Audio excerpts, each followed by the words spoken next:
Join me as we take a haunting journey back in time to uncover the sinister story of Arkansas's first female serial killer.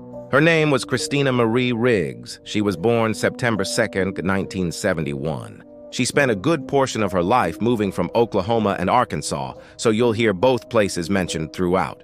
Her childhood consisted of physical abuse, SA, alcohol abuse, smoking both tobacco and marijuana by the age of 14. After Riggs finished high school, she went on to get a LPN degree. Things were looking up for Christina, or so everybody else thought. She became pregnant with her son Justin in 1991, whose father wasn't involved, and right before he was born, she began dating John Riggs.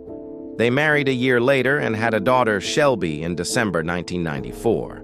The couple resided in Sherwood, Arkansas, where her mother lived, and she got a good job at Baptist Hospital. John and Christina's marriage was short-lived. Christina's children were killed.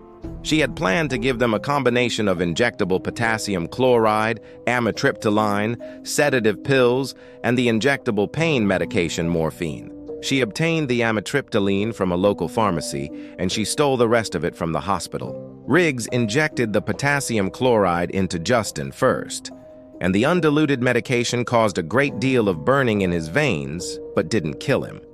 She then injected him with morphine, hoping that would ease his pain, but it didn't help.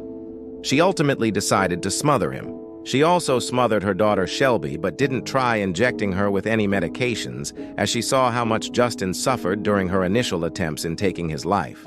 Christina had laid the children in her bed and wrote suicide notes, but she wasn't finished yet. She then attempted suicide by taking 28 amitriptyline pills and injecting herself with undiluted potassium chloride. 19 hours later, Riggs' mother discovered her 2 dead grandchildren and her unresponsive daughter on the floor. At her June 1998 trial, Riggs pled not guilty by reason of insanity due to depression, as well as the trauma that came from working as a nurse near the site of the Oklahoma City bombing when her career first began. The prosecution argued she committed the murders out of hatred for her own children, and the Pulaski County jury convicted her. During the sentencing phase, Riggs prevented her attorneys from putting on a defense, saying she wanted to be executed, and that's exactly what she got. Riggs was put to death by lethal injection on May 2, 2000 in Cummins, Arkansas. Her body was moved to Vernon Cemetery in Coweta, Oklahoma, near her family. Do you think Riggs should have served a life sentence instead of getting what she wanted, the death penalty? Let's discuss. If you like true crime and you want to hear more about the unheard stories of the not-so-mainstream, like, comment, and share to get these videos boosted.